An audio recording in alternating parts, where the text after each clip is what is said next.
Well, ladies and gentlemen, special welcome to AUT Millennium. My name's Mike Stanley. I'm the Chief Executive here. This gentleman to my left is the one you're going to be listening to in a moment, Dr. Grant Schofield, with his quite revolutionary ideas around nutrition, but I'll come to those in a minute. Some more practical things. The emergency exits are out here in case we need those. There are toilets around to the right as you go out of the entrance. There are more downstairs, many more, so you can avail yourselves of those afterwards if you need to. And of course you'll have your cell phone turned off. Now, apologise for the parking tonight.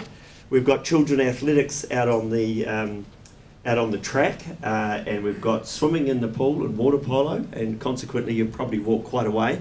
But because you're such a highly motivated group, interested in health and well-being and nutrition, I'm sure you won't have resented the lovely walk in the sunshine this evening. You probably have heard of the Millennium Institute, and you may be just sort of scratching your head about what AUT Millennium is. Well, it is the same. One has morphed into the other. Millennium Institute opened in 2002. It was the brainchild of a couple of North Shore-based businessmen, Stephen Tyndall and Graham Avery, the support of others, and they built the original facility. It's since gone on to expand, which was completed last year, and in that expansion we became a joint venture with AUT University, one of New Zealand's most innovative universities. Because the synergy between the two was so strong, Millennium Institute was into high performance sport and community sport and wellness, and AUT University, through Division of Sport and Recreation and in the area of public health, is one of the most powerful divisions in those areas in New Zealand. So as a natural alignment, we also now have High Performance Sport New Zealand based here. So our three main causes, which are more New Zealanders winning on the world stage, the developmental power of community sport, and New Zealanders living longer and healthier lives, combined very nicely with all the capability associated with the research and teaching in a university. So it's a pretty special place, AUT Millennium, and we welcome you for this very, very interesting lecture, which I will introduce now because you haven't come here to listen to me, but I welcome you very, very warmly. Grant's team covers a cutting edge of high-profile research projects, including the Sovereign Wellbeing Index, their Move standing office furniture. If you haven't seen that, it's wonderful. I've got one in my office myself, so I spend most of my day actually standing and walking as opposed to sitting and leaning into my computer. I can warmly recommend those. Community design and health, play and free-range kids, which is a fantastic concept, getting our kids out there playing with their own initiative rather than on playgrounds that adults have designed for them. And tonight's topic, low-carb, high-fat nutrition and the associated metabolic research. In other words, you'll see it in the magazine LCHF, I think Grant refers to it as well. They've also recently opened their wellbeing clinic. This offers services in nutrition, weight management and secondary care, mostly cardiac rehabilitation at present, and they're doing some leading work in that area. Now, tonight is about nutrition, and in many ways you are what you eat. Good nutrition is vital to health and well-being, but it really has taken a back seat to cost, to taste, to convenience and to waistline. And Grant's going to turn all those things on their heads a bit and ask some very, very serious questions about what we should be eating. It's a controversial topic, that fat may not be the enemy in our overwhelming wave to obesity and chronic disease. It might be the carbs. Now for me, I've always tried to avoid those fatty things and gone for the spuds and pasta. When I was a rower, I used to eat thousands of calories of those sorts of things, and it didn't cause me any problems. But I'm a bit older now, so I'm listening to Grant very, very carefully in all of this. This lecture has attracted a massive amount of interest. It's full to bursting, and this is the second session, so we've already had a first one, so we're very, very happy with the response. I'd like now to introduce Professor Schofield. He is a Professor of Public Health at AUT University and one of their high-flying researchers. He and his team have been highly successful in publishing their world-class work, obtaining over $25 million in research funding over the last decade, a large number of master's and doctoral thesis student completions, and most importantly, challenging the best practice and making a difference to the health and well-being of our community. Grant won't be the only one you see tonight. After his address, Dr. Karen Zinn, New Zealand registered dietitian and a key member, will talk about practical application of the low-carb, high-fat approach, as well as Dr. Mickey Wilden, registered nutritionist, will introduce how a low-carb approach can assist endurance athletes. We will take about 45 to 50 minutes of your time, and then you'll have a chance to have some questions. So enjoy the address, and I'll hand you over to the good hands of Grant Schofield. Thanks, Mike. Thanks for coming and engaging in what I think is one of the topics of our time, the one we haven't solved, the one around chronic disease. Humans now live the longest we've lived, which is a good thing. We might actually be the last generation to live this long because of some of the problems we have. But it's not length of life, it's quality of life, because almost everyone in this room will likely die of a chronic disease, and the big four are cancer, diabetes, cardiovascular disease, and Alzheimer's and dementia. And it's not only that you've got to die of something, no one wants to live forever, it's that all of those diseases confer about a decade of disability before death. So living long and dying slowly is where we've got to as a society. We aspire to living long and dropping dead. And I don't say that lightly, and if you'll indulge me for a moment, I will tell you my specific fantasy about dying. I don't know if people do this themselves. Maybe you fantasize about other things. Well, mine's quite specific. It involves a hill the hill on Beach Road going up to Castor Bay. I'm riding along there in my 90s with my long-time friend Stephen. We've just finished a coffee in Milford and talked about our great-grandchildren and how good we once were, and lamented the fact that our kids aren't bringing up our kids like we would have brought their kids like they should be. And I think I can sprint this guy, so I sprint him. And just as I get ahead and think I've won the sprint, I keel over stone cold dead. But as I go down, he sees me faltering and thinks, I can take this bloke. He too sprints, and just as he gets ahead of me, he falls stone cold dead. So we've both fallen thinking we've come first over the finish line with a high quality life until the last minute. So it's living long and dropping dead. Now it may not play out exactly that way. It may be different, but I think that's what we should be aspiring to, is this quality of life rather than this quantity of life, and that's something that we've lost.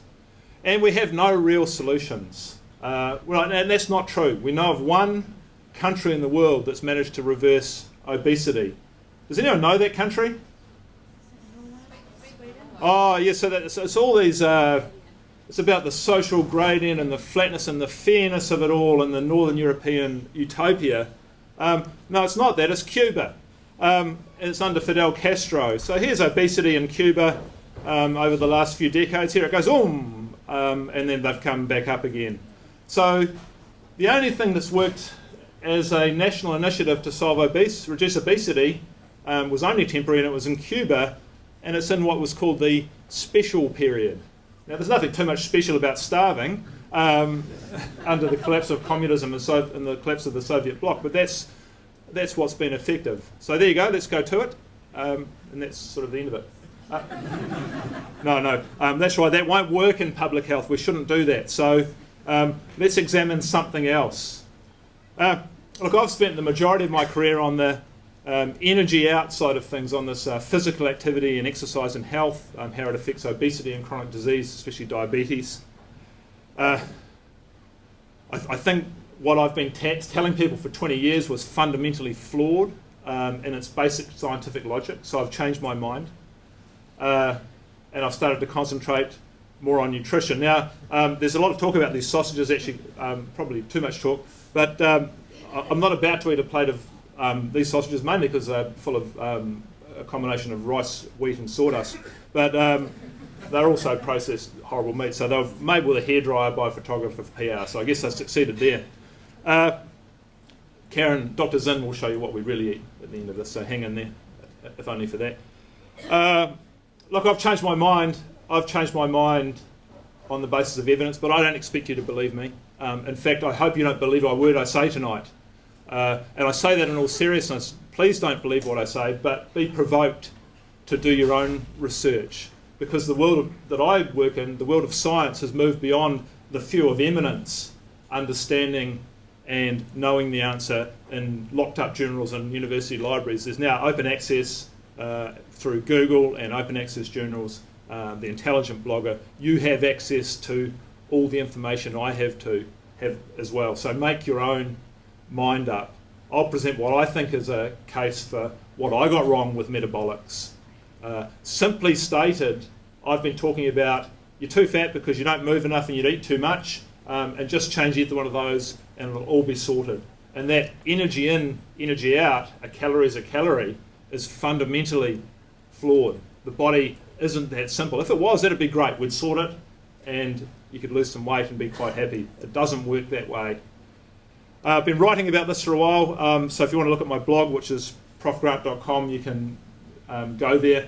I also wish to say that we've got a reading list from this talk tonight, which is available on our website, and so everything's there for you to go and look at and make your own mind up on. Look, my journey started here. It's actually not a bad place to start a journey, as places go. I've been doing a range of work for the World Health Organization across the South Pacific. This happens to be southern Vanuatu, which is really the best of it. And I've been doing work in diabetes and chronic disease prevention to stop this wave of disease hitting these islands. It's not a bad place to sort of get the idea. There's very little development. There's some locals. There's me picking up chicks with the pig, more appropriate.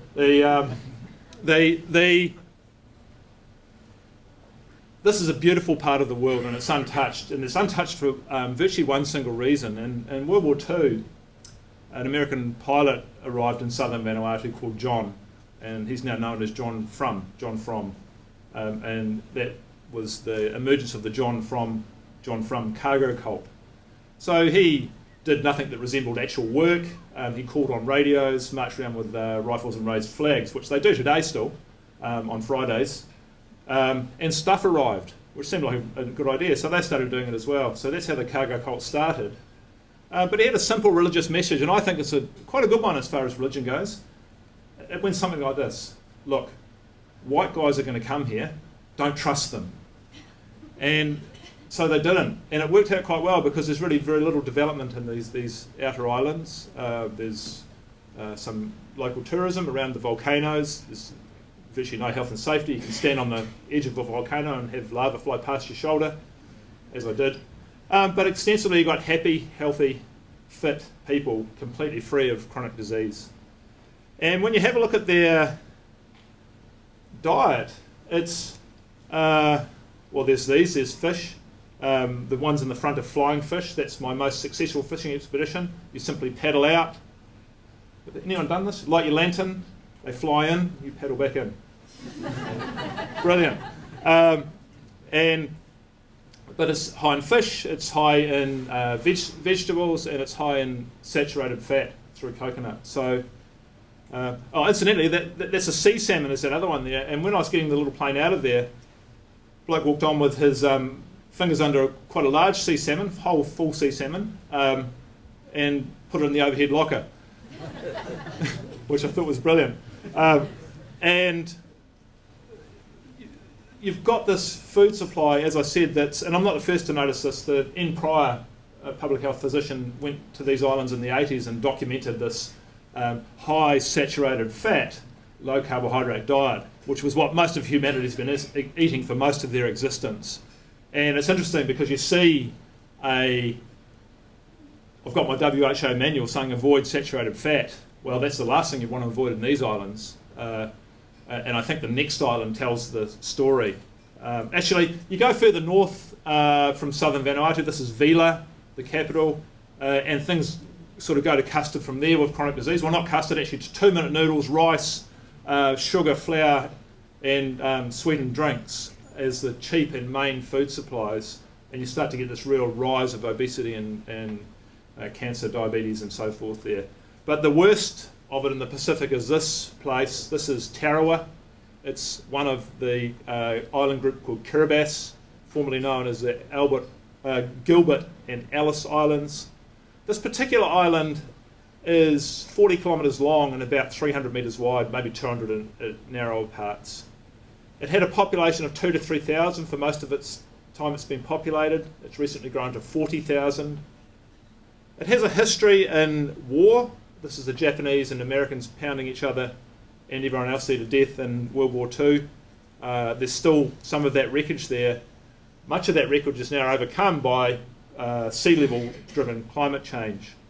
No, climate change drives the sea level. That's the way around, isn't it?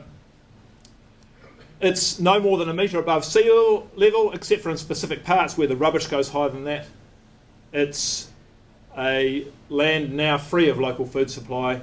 They've sold their fishing rights off. Well, they've polluted the local lagoon, so there's no local fishing there. And offshore, there's a Taiwanese, Japanese, and Chinese fishing mothership. There's 3 of them, and they process the fish and do that unsustainably. So the money that comes from that buys cheap processed carbohydrates, and you've got this. This is Tuvalu. It's very similar, possibly messier, if that's possible.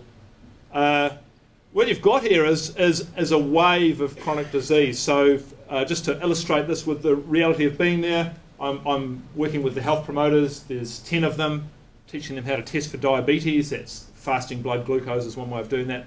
Don't eat anything in the morning. Come in without breakfast. We'll test your blood sugars. Every one of the health promotion teams, 10. 5's normal. So that there's 100% undiagnosed, fully rampant diabetes in the health promoting team. Every adult I saw was obese. Interestingly, no kid is obese. Every kid is malnourished in the way that a World Vision type African kid might look. So what's happening? Are parents eating all the food because it's about calories? No. We've got a situation where the adults are what we call metabolically dysregulated, and we'll keep coming back to that term, and I'll explain that further in a moment, and diabetic.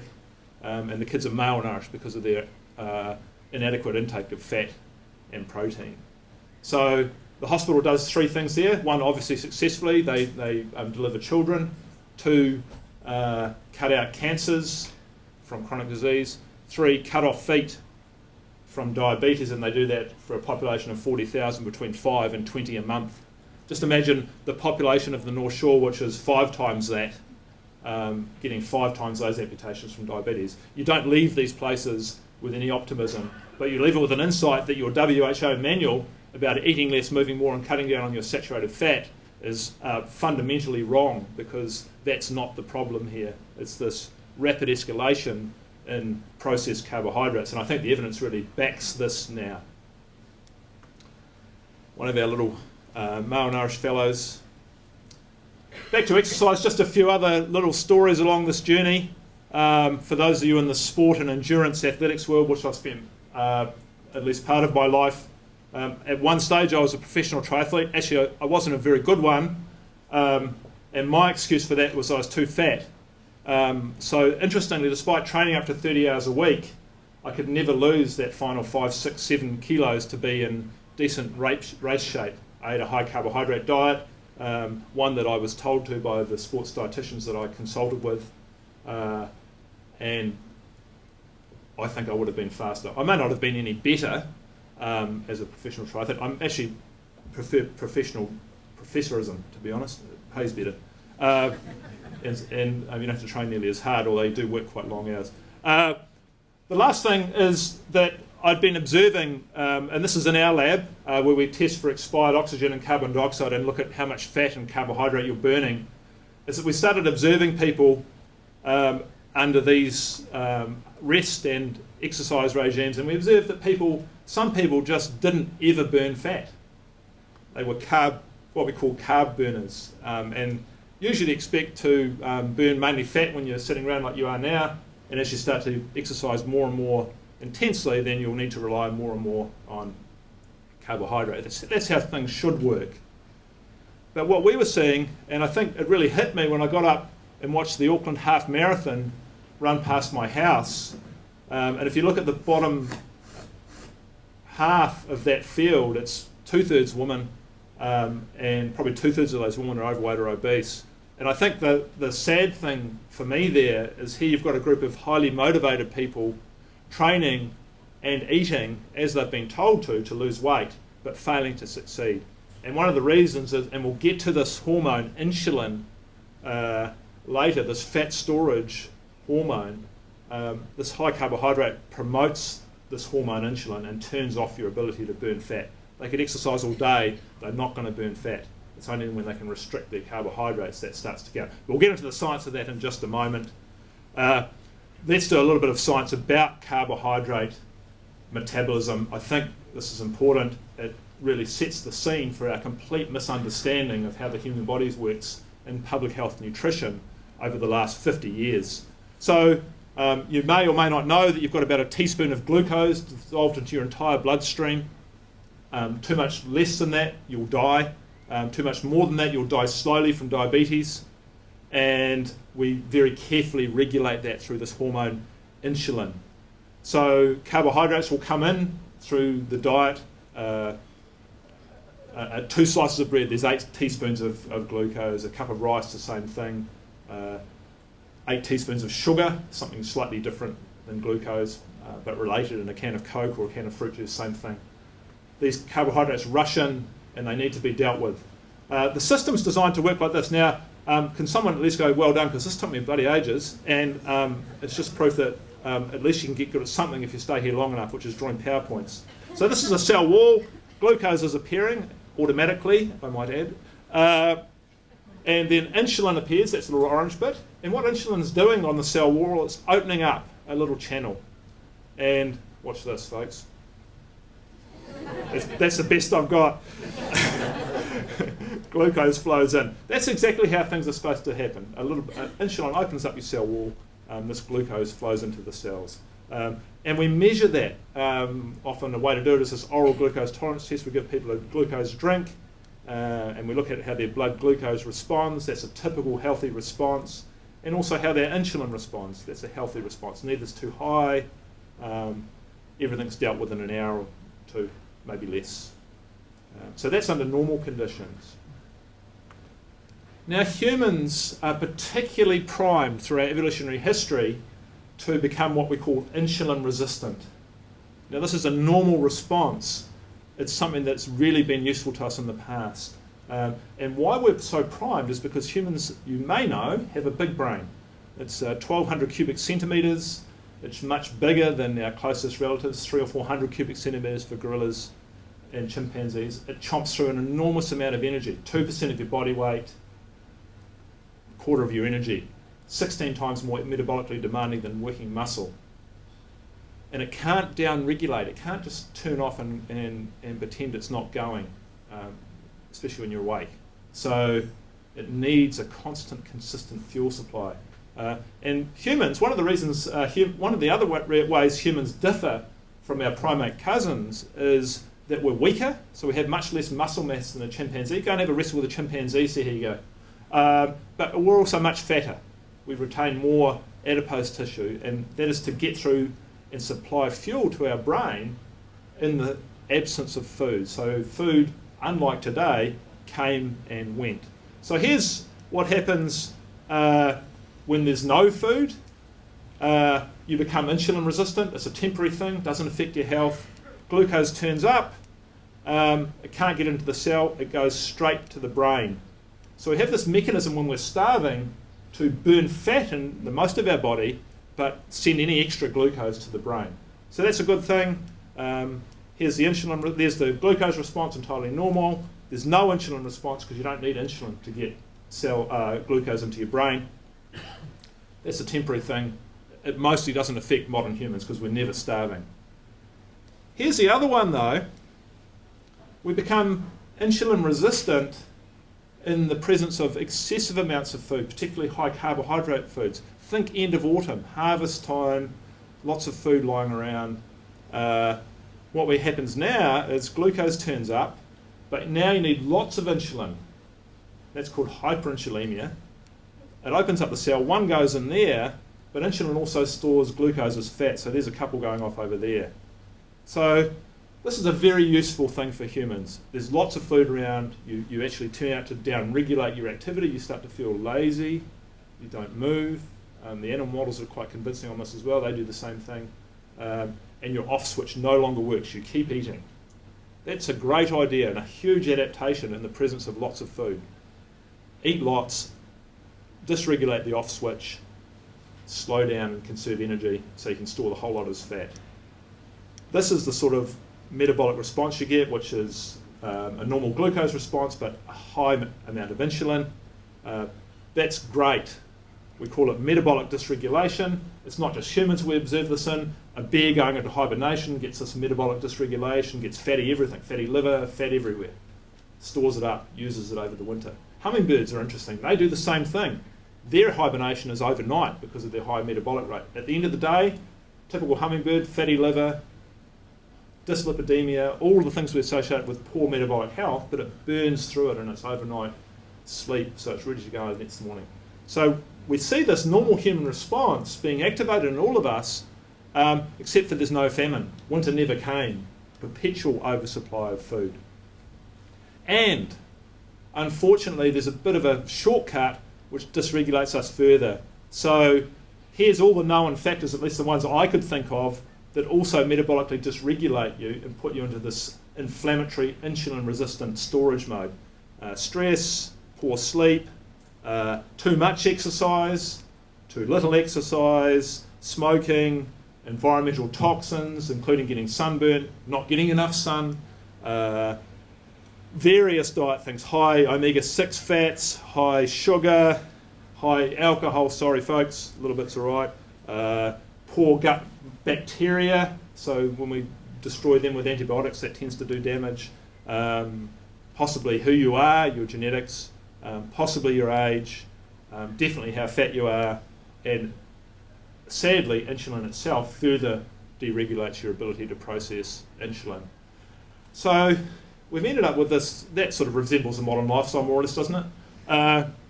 We've ended up with this lifestyle that really completely dysregulates the system, and then we've tried to solve it by telling people to eat less and move more. Well, frankly, willpower's got nothing to do with it. When you're metabolically well regulated, you'll be energetic and you'll allocate your energy resources accordingly. When you're dysregulated, insulin resistant, you will downregulate your activity and partition your food into fat. End of story. So that's the way it goes. And so asking people to stop being so lazy and just eat less fundamentally misses the point. Humans haven't had an epidemic of laziness. We've always been lazy. That's the whole point. So here's how it works. Carbs come in, produce lots of insulin. That high insulin, and this is a very important part, at least scientifically, until we move on to some more practical parts, that high insulin itself is the direct cause of cancer, diabetes, Alzheimer's and associated neurological disorders, and cardiovascular disease. And this is very important. So this is something we tend to have missed when we talk about high sugar diets and all the other risk factors, that this insulin, hyperinsulinemia, directly causes these diseases. So if we want to make progress on them, we somehow have to get insulin down. Well, how do you get insulin down? Well, I don't know, you could remove all of these risk factors, and that's what we do in public health, is try and remove some of these risk factors, or if not all of them. And that's aspirational, because really you'd have to go to southern Vanuatu, which I know is marginally more appealing than Cuba, but still not a viable public health intervention. I think what's viable at the moment, given the bulk of our population suffer this metabolic dysregulation, is simply to go here and concentrate on food, because removing especially these processed carbohydrates and returning to a higher fat food, less processed food situation, like we've eaten for almost the entire time we've been on the planet, is really the workaround that's feasible, yet we promote exactly the opposite. I'm not the first one to say this, of course, so you might think this is all new, but of course it's not. So here's one of the most prestigious nutrition journals in 1970. Stock and Yadkin. Yadkin was a great researcher taken out of the game really by the food industry when he started to publish his work, his most famous being the book Pure, White and Deadly on sugar. But really, at that point, at least in the UK, the predominant way of losing weight was to restrict your dietary carbohydrates, and it was the choice of the majority of British physicians. And then what was followed was a war of research, some fraudulent through Ansel Keys in the US Department of Agriculture, who falsified what became known as the 7-country study, where he wrongly claimed that saturated fat was associated with cardiovascular mortality across 7 countries, when in fact he had a choice of 23, including New Zealand. He just chose the 7 that fit on the line, which for those of you research is known to be a bad idea. My boys are here, they're in year 7, you know that's not right, hey? But we do know now, and the clinical trials, there's probably 20 good clinical trials trying to understand which diets are the best for losing weight initially and keeping it off. I draw your attention to this one. It's a 2-year study called the Israeli Diet Study. They pitted, these are 2 years worth of data. This is weight loss. This is the weight you lose on a calorie-restricted, low-fat diet. You do lose weight. You do have a rebound, as in most diets. So you're asked to be hungry here. Here's a low glycemic index, again, calorie-restricted Mediterranean diet, superior. And here's the energy unrestricted, eat as much as you like until you feel full, low-carbohydrate, high-fat diet, which at least has superior initial weight loss and better than at least the low-calorie, low-fat in the longer term. It's safe and does better on virtually every cardiometabolic risk factor you can measure. So this is I think we're getting to the point we now understand these diets are safe. We now understand that they have efficacy. Adherence is still an issue in diets because, frankly, the food environment is still what I would call pathological. It's very hard to go and get whole food, which is plant and healthy animal-based at the drop of a hat. Go into any service station and see what you can find. Go into the supermarket. I mean, I've been encouraging people to eat food that either rots in 3 days and or your grandmother would recognise it, preferably both. Of the 100,000 odd items in the supermarket, I would say 99% of those don't fall into either of those categories. One thing you can do, I think this is, let me just tell you about this study. I think it's important, came out last year. Don't try and read anything there. But it's one thing to ask people to eat one way and send them on their way. It's another thing to come and have them live in your metabolic ward for 7 months, as they did in this study, and give them exactly what they're supposed to eat. These are incredibly expensive, $300,000 per subject. So you can understand why we don't really get to do this very often. What they did here is that they had these people come in, they ate the same for 4 months and they were obese. They lost between 10 and 15% of their body weight. And then they each received a month in a different order on and these were equal caloric. So they measured their energy output in a metabolic chamber, and they gave them the same amount of calories of a low-fat diet, a low glycemic index Mediterranean diet, and a high-fat, low-carbohydrate diet. And what's fascinating here is that this really does tell the metabolic picture, because the people on the low-carbohydrate, high-fat diet not only keep their weight off longer, but expend more energy. So the whole energy out is related to what you eat. When you have insulin-provoking diets, you produce less energy out. When you have non-insulin-provoking diets, you produce more energy out. And that's a fundamentally important point, that your whole metabolism changes when you're able to restrict dietary carbohydrates if you're sensitive to them. Okay, so I want to talk, that's weight, and I think most people understand that these are good weight loss diets, but I think the bit that's untouched is diabetes. It's this epidemic it's on us and is set to cripple us economically. This is a guy, Joseph Kraft, who's a 91-year-old pathologist we're currently working with. still only semi-retired, still works. His work has been in insulin and glucose metabolism. We rang him in Chicago the other day. An old fellow answered the phone. Hello? Like, Dr. Kraft. He's like, oh, yeah, I'll just go and get Dad for you.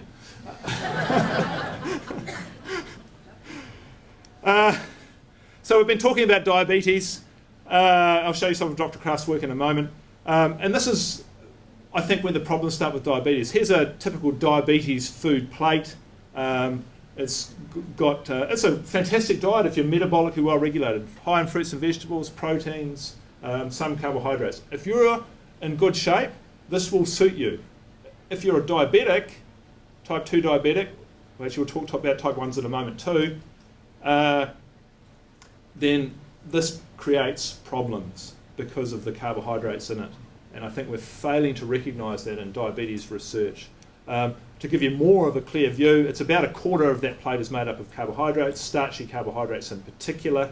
I think that the latest research, and was not the latest research, that's the problem, but the research I'm going to show you really changes how, if you're metabolically dysregulated, diabetic, you would think about things. So here's a typical experiment. This one was done in the 80s. You give people who are of normal metabolic health glucose, they process it. You give people who aren't glucose, they don't process it so well. So you think, well, I'll feed you beans. This study was done in India, so they thought about all sorts of beans, several different varieties, and a lower glycemic index to response to beans for the healthy subjects, and still a reduced one for the diabetics, although starting to resemble sugar for the normal people. But they also measured insulin here, and I think this tells a story. So here's your insulin response to glucose for healthy people. Here's your insulin response to beans for healthy people. That's good, and this is one of the reasons that beans are high carbohydrate but and high fibre work well for metabolically healthy people. But here's the insulin response still going up after a couple of hours for these people. And here's beans, sugar. So it doesn't reduce this insulin response. It's still high. And this is one of the reasons I think dietary carbohydrate restriction for diabetics is so important. Another study in the 80s goes on for 5 hours. Glucose response to glucose, to some beans again, to some starchy carbohydrates right past the potato. And you see that these diabetics have a reduced glycemic response, glucose response to these foods. But the insulin response is another story. Here's the insulin response to glucose, and I'll leave that up there because this is really interesting. Here's the insulin response to beans this time, 2 types of beans. I'll leave the names up there. We've got rice, there, potatoes, bread, and last of all, this one's sneaking up here. Here's the insulin response to, you guessed it, oatmeal. So what this really shows is how much insulin response we get when you start to become metabolically dysregulated to these healthier high carbohydrate foods, and it doesn't look good.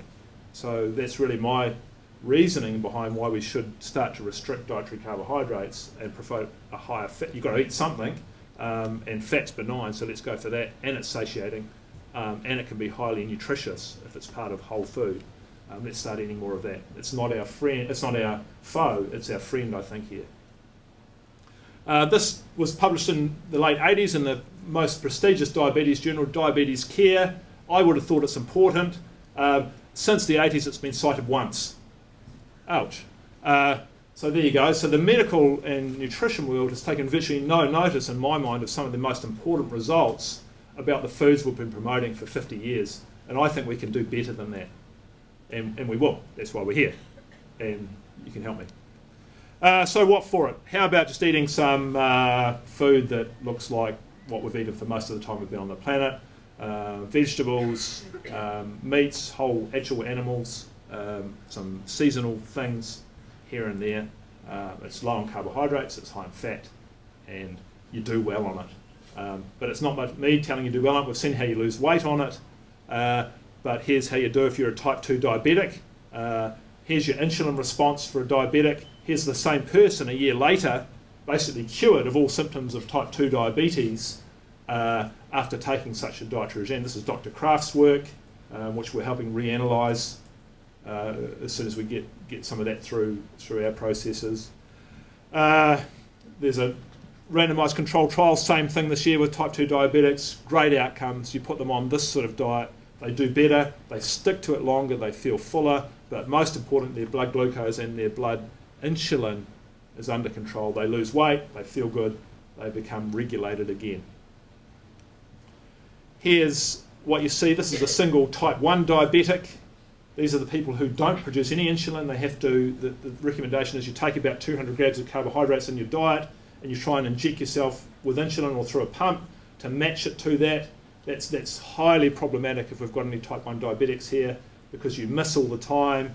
You see these wild fluctuations in blood glucose, both hyperglycemia, which damages your body, and hypoglycemia, which will send you unconscious when you're driving, which may not end well.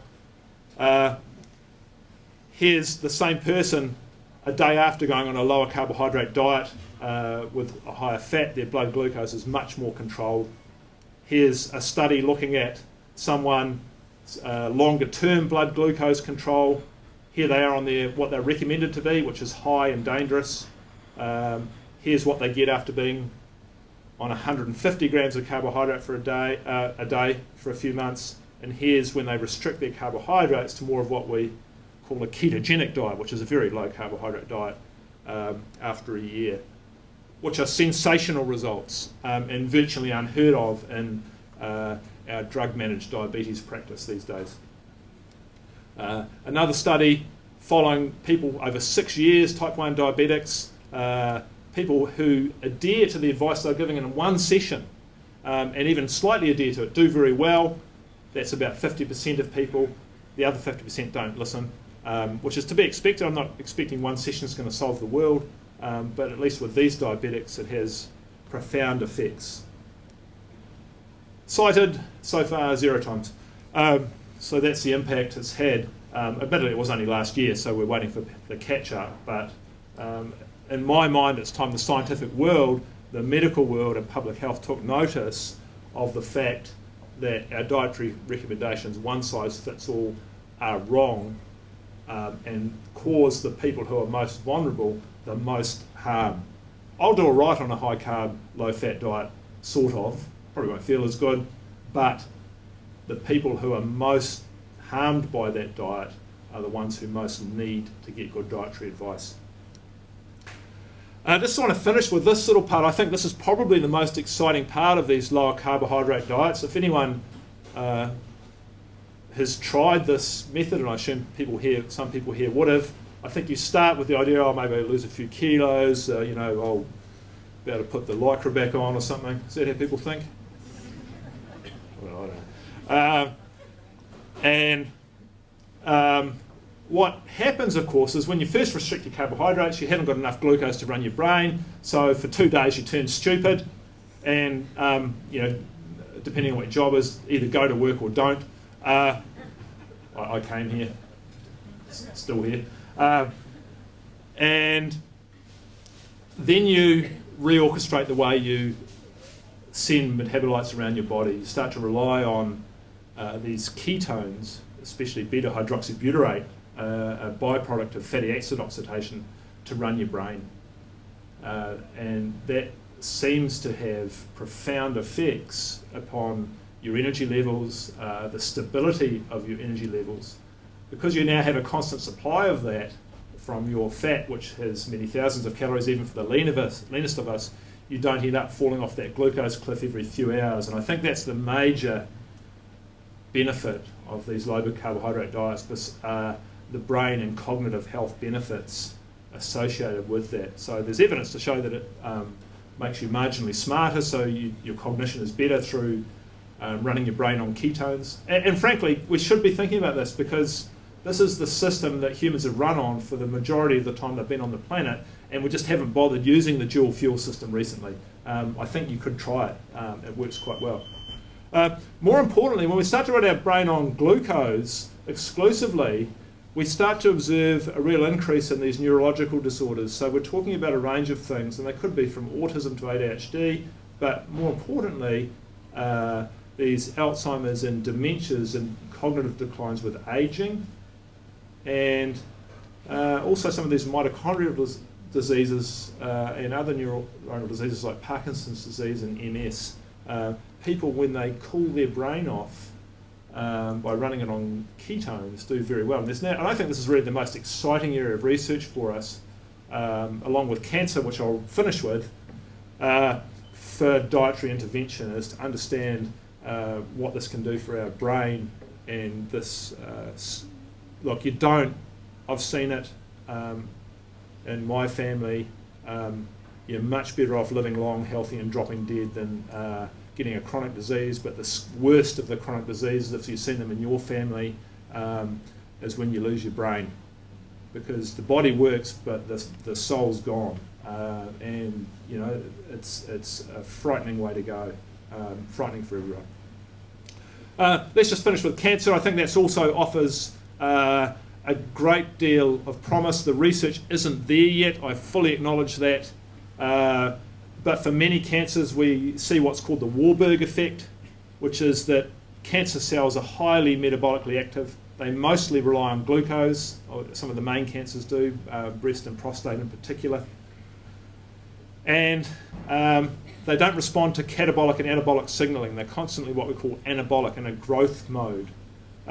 So when you switch your body into a catabolic restoration mode, which these low-carbohydrate diets tend to do, then the cancer cells respond fairly poorly to that. They keep on proliferating, and that's when you can hit them with the chemo, and it'll get them. And there's really some very, very interesting animal research in this area, and we just need to progress that now to human trials. So stay tuned, and that's a good paper to read. It's on my reading list. If you're interested in this neurological stuff, this is a nice summary. It's free. It'll be on the website. So look, in closing, I do think there's evidence to start to think seriously as a society about how we treat these starchy carbohydrates. Sugar's a no-brainer, but we can start on the rest of them as well. They'll work for some people, but will do harm to others. I keep hearing this is controversial, and I acknowledge that the word fat seems to create that. It's unfortunate the word fat and being fat is spelt the same. But when we're talking about eating a diet that really resembles what humans have eaten for the majority of the time on the planet, I can hardly see the controversy in that. It should be controversial while we're supporting something else. Thank you very much.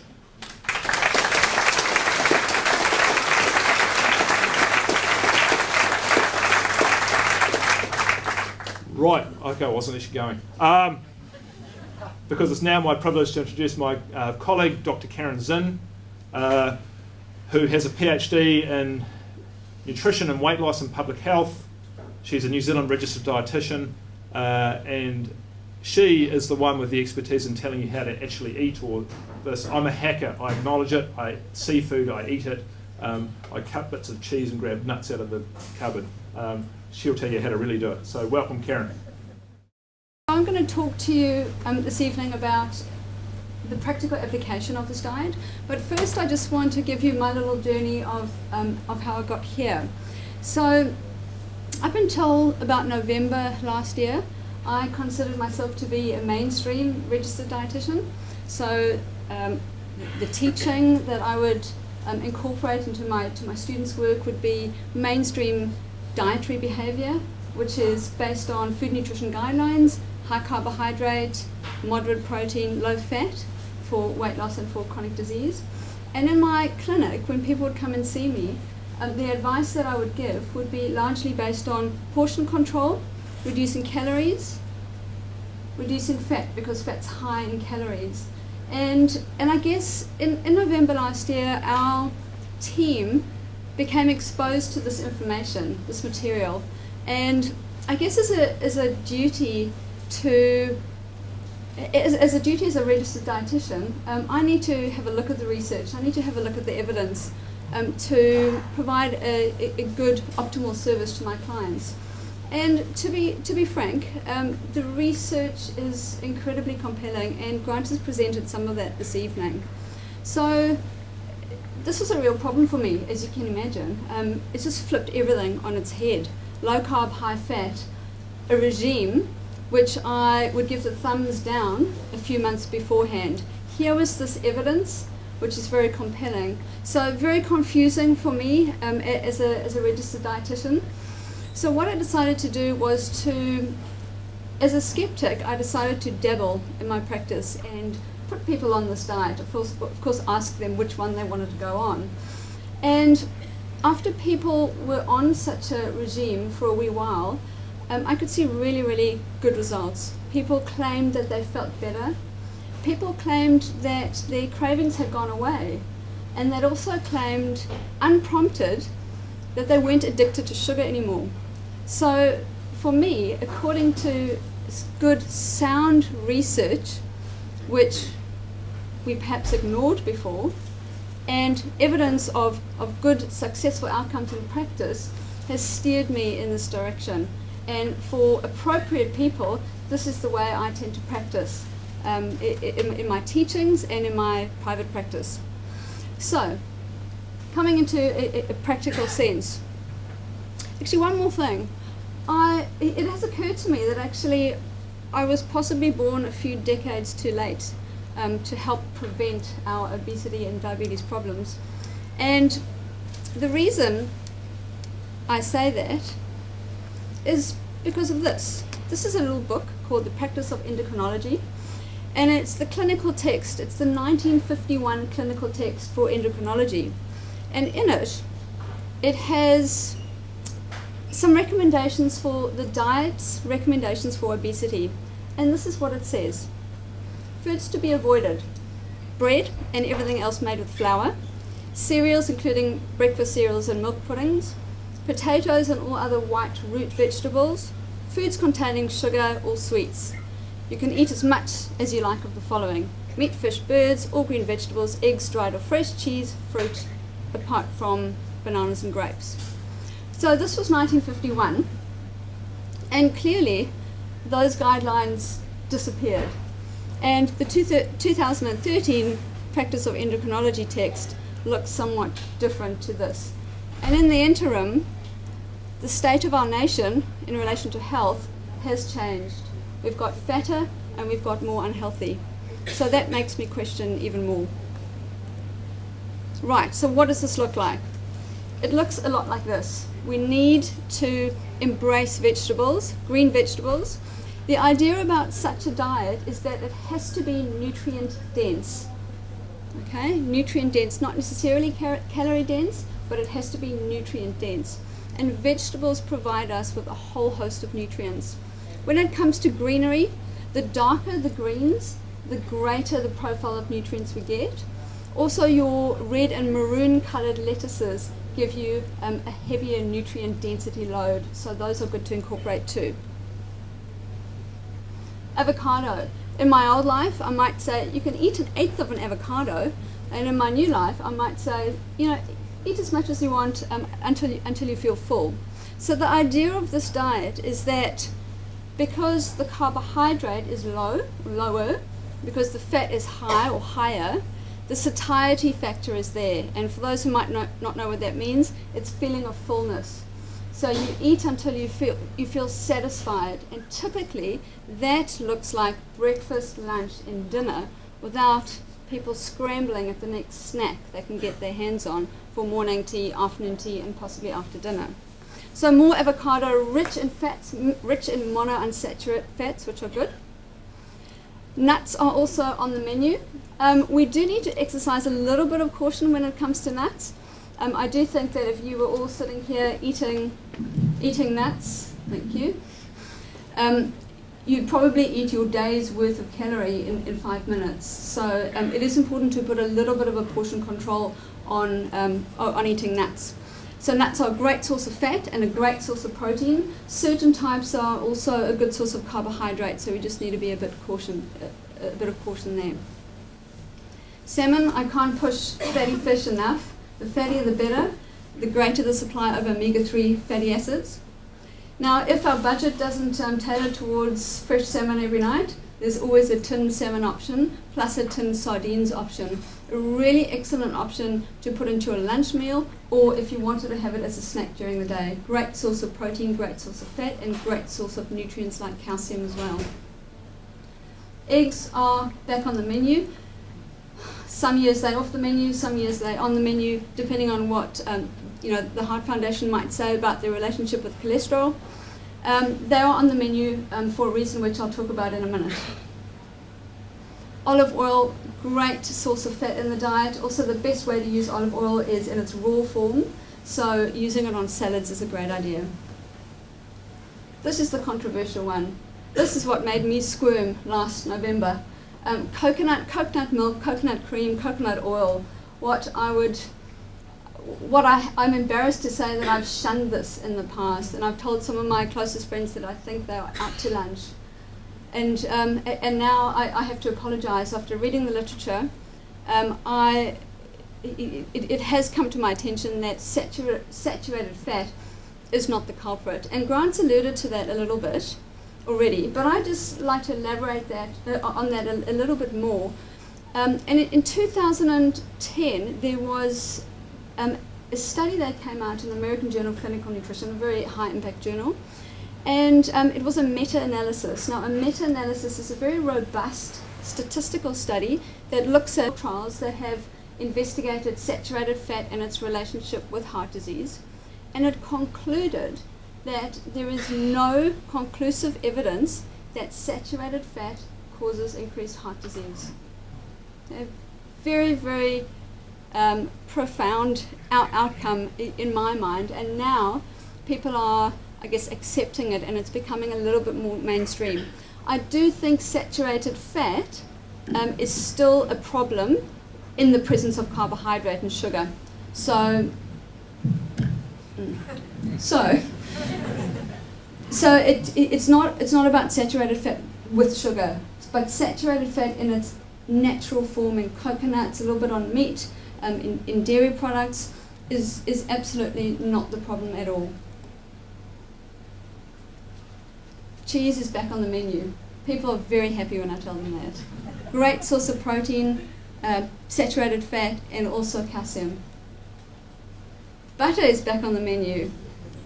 Arguments in the household can stop, and now cooking with butter is back on the menu. Now, fruits are very high in sugar and high in carbohydrate, and the thing about fruits is that they do include a whole host of nutrients that are good for you as well, including fiber, including antioxidants and phytochemicals. So we do promote some fruit in the day. We don't want to encourage people to have 8 to 10 pieces of fruit, but 2 to 3 pieces of fruit is absolutely fine. And we like to promote the most nutrient-dense fruits. So here I've got a picture of some berries, and berries are a great example of a fruit that are filled with antioxidants and goodness and cancer-fighting chemicals that in one cup don't provide anywhere near the amount of carbohydrate as you do in some other fruits. So let's have a look at what this might look like on a daily basis. So sample meal plan. What I've done, just to explain here, is I've got 2 options for breakfast, lunch and dinner. One's in black and one's in blue. Now the one in black I've put through my computer analysis, my dietary analysis program to analyze whether the nutrients are actually adequate for people. A lot of critics say, well, we're missing out on a lot of nutrients.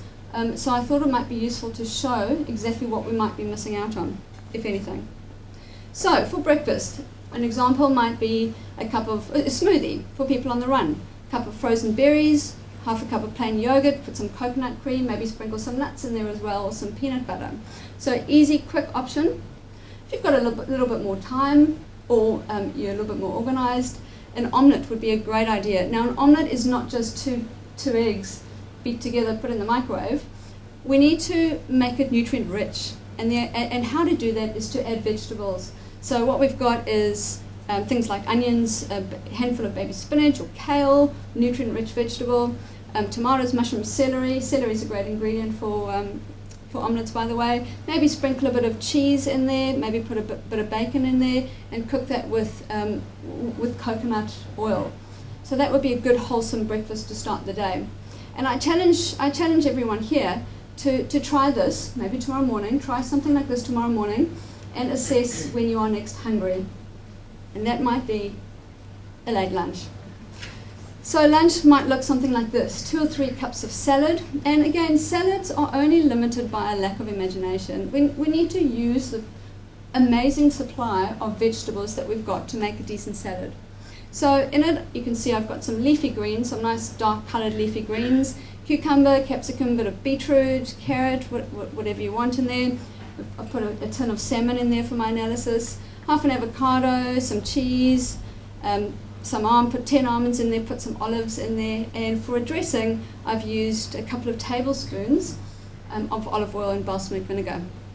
Another option for those who are less organised would be a leftover meal. And I've got there chicken and vegetable curry on cauliflower rice. And I can see some of you are just looking at a little odd. What's cauliflower rice? And cauliflower is an incredibly versatile vegetable. All you need to do is put the raw cauliflower broken up into a blender, blend it up in 3 milliseconds, put it in the pan with some coconut oil, with some salt and pepper, and there you have rice. So you can actually do a rice substitute. So instead of having rice, you are having a vegetable as rice. People are skeptical at first, but it's great.